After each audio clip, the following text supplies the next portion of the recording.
Prosonic experience the finest UPVC windows and doors. 7799779088. IT entrepreneur Laggani Srinivas గారు ప్రస్తుతం మనతో పాటు లైవ్ కాల్లో అందుబాటులో ఉన్నారు. ఒకసారి ఆయనతో మాట్లాడదాం. టీసీఎస్లో దాదాపు 12,000 ఉద్యోగాలు, అంటే 2% వాళ్ళ దగ్గర ఉన్నటువంటి జాబ్స్లోంచి తీసివేయబోతున్నారు ఎంప్లాయీస్ని అని చెప్పి సండే రోజు ఆ సంస్థ ప్రకటించింది. దీనికి కారణం ఏ అయినా లేకపోతే మరేదన్నా రీజన్స్ ఉన్నాయా? ఇవన్నీ కూడా ఒకసారి శ్రీనివాస్ గారిని అడిగి తెలుసుకుందాం. శ్రీనివాస్ గారు నమస్తే అండి.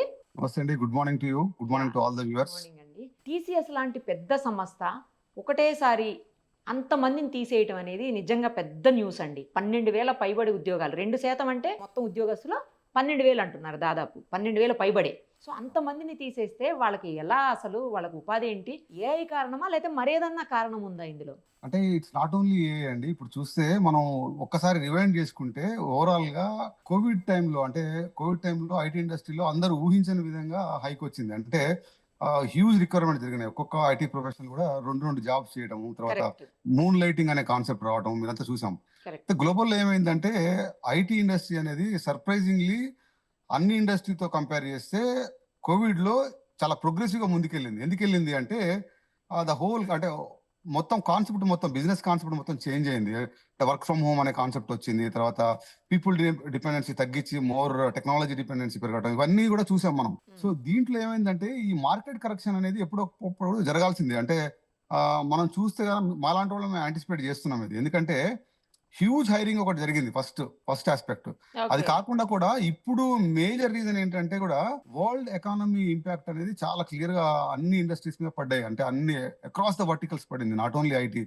అంటే ఫార్మా పక్కన పెడితే రియల్ ఎస్టేట్ కానీ మిగతా అన్నిట్లో కూడా, స్టాక్ మార్కెట్స్ లో కానీ, ఈ ఒక పక్కన ఈ గ్లోబల్ వార్స్, ఒక పక్కన స్లో డౌన్, గ్లోబల్ ఎన్విరాన్మెంట్ అనేది, వాతావరణం ఏదైతే ఉందో అది మంచిగా లేదు యాక్చువల్గా.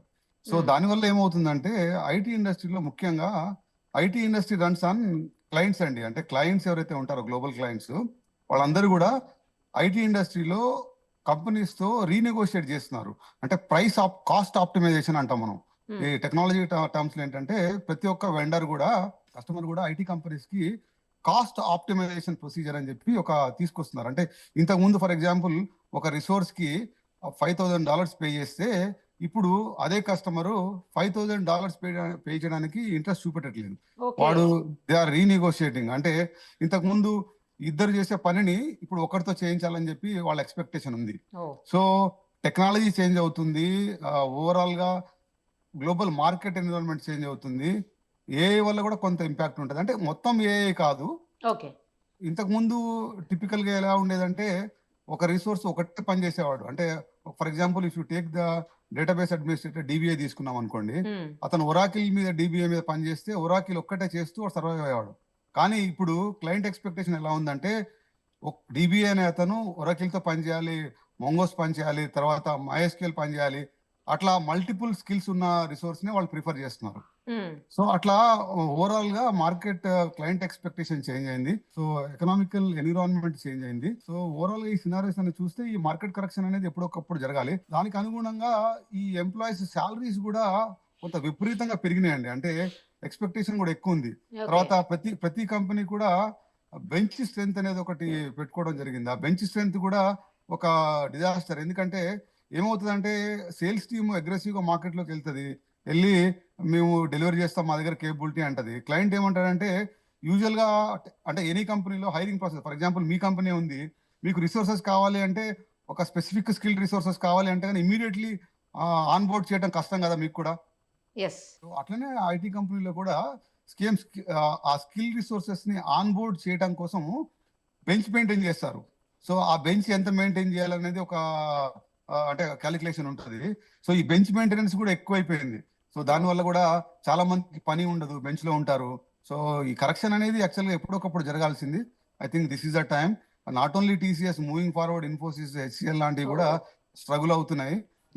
వాళ్ళ Q1 లో కూడా చూస్తే అంటే పైకి మాత్రం ప్రాఫిట్స్ చూపెడతారు కానీ బట్ ఓవరాల్ గా చూస్తే ఇంపాక్ట్ కనపడుతుంది. అంటే యూరోప్ మార్కెట్ లో కూడా, వరల్డ్ ఎకానమీలో కూడా మనకి ఇప్పుడు చూస్తే మన సాఫ్ట్వేర్ రెవెన్యూస్ మొత్తం కూడా డొమెస్టిక్ కంటే కూడా ఇంటర్నేషనల్ మార్కెట్ మీద, గ్లోబల్ మార్కెట్స్ మీద ఎక్కువ డిపెండ్ అయి ఉంటుంది. అంటే మీరు చూసారు కదా, యూరోప్ నుంచి కానీ లేకపోతే అమెరికా నుంచి కానీ ఎక్కువ బిజినెస్ చేస్తుంటాం మనం.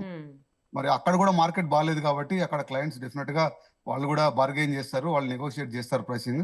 దానివల్ల ప్రతి ఒక్క కంపెనీ కూడా ఈ రీస్ట్రక్చరింగ్ ప్రాసెస్లోకి వెళ్ళాల్సినటువంటి ఆవశ్యకత ఉంటుంది. ఎందుకంటే కంపెనీ సర్వైవ్ కావాలి అంటే కనుక కాస్ట్ కట్ చేసుకోవాలి, కాస్ట్ కట్ చేసుకుంటే వాళ్ళు సర్వైవ్ అవుతారు. సో ఇవన్నీ అంటే యాక్చువల్గా ఏమంటామంటే దీన్ని ఒక చైన్ లింక్ రీజన్స్ అనమాట, ఒకదానికొకటి లింక్ ఉంటుంది. ఆ లింక్ ఓకే. ప్రకారం జరిగేటువంటి రీజన్స్ కాబట్టి ఈ మార్కెట్ కరెక్షన్ అనేది దాంట్లో ఇది భాగం.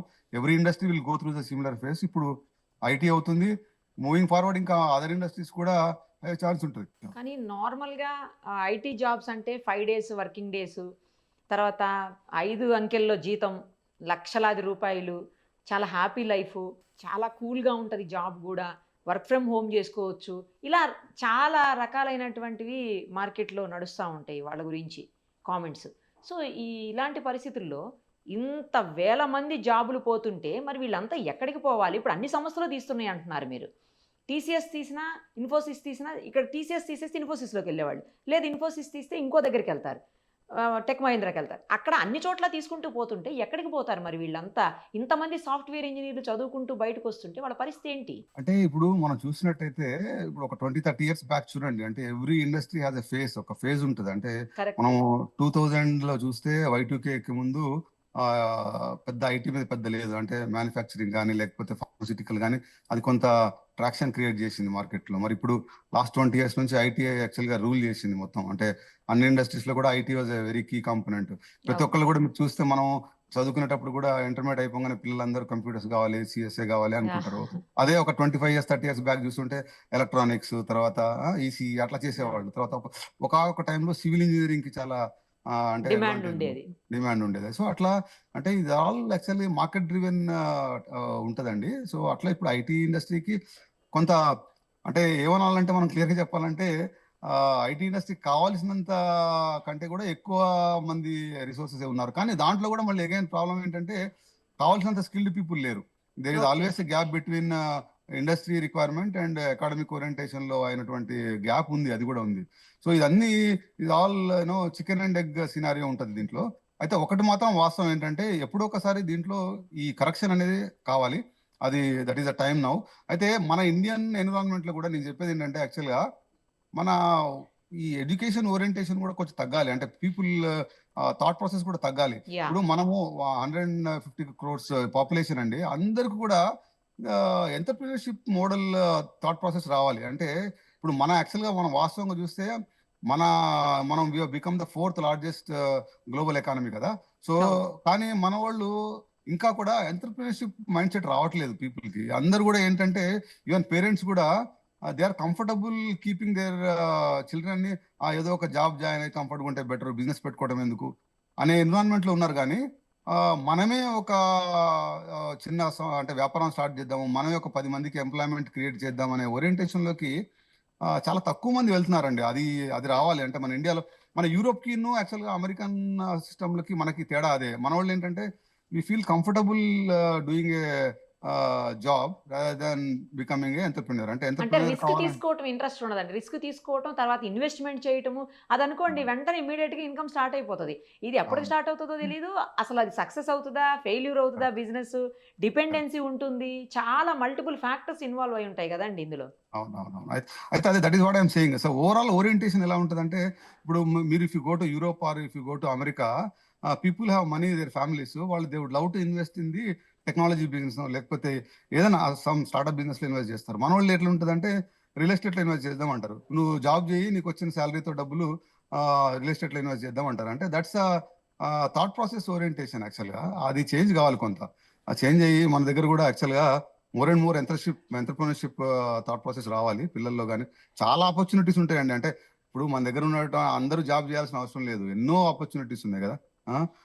హెల్త్ కేర్ లో ఉన్నాయి. అంటే ఎంత ఇండియన్ మార్కెట్ లో ఉన్న పీపుల్ కి ఇప్పుడు మనం చూసామండి. ఇప్పుడు ఎస్పెషల్లీ ఇఫ్ యూ టేక్ ఇంట్లో గ్రాసరీస్ కోసము 10 minutes లో you get it right, blink it apps చూసాం కదా. అవన్నీ టెక్నాలజీ రెవల్యూషన్ కదా. అంటే ఎవరో ఒకళ్ళు ఇండియాలో అట్లా స్టార్ట్ చేసే కదా దాన్ని, ఆ మోడ్ లో స్టార్ట్ చేశారు, సక్సెస్ అయ్యారు కదా. సో ఆ థాట్ ప్రాసెస్ రావాలి. ఇట్లా మనకి పీపుల్ ఓరియంటేషన్ లో ఆ థాట్ ప్రాసెస్ వస్తే మార్కెట్ కరెక్షన్ వస్తుంది. ఇండియా కూడా ఇంకా 4th లార్జెస్ట్ ఎకానమీ కాదు యాక్చువల్గా, we will become number 1 in మనకి ఇప్పుడు ఎయిర్ డిఫెన్స్లో కానీ డిఫెన్స్ సిస్టమ్స్లో కావాలి, అట్లనే డ్రోన్ టెక్నాలజీలో కావాలి.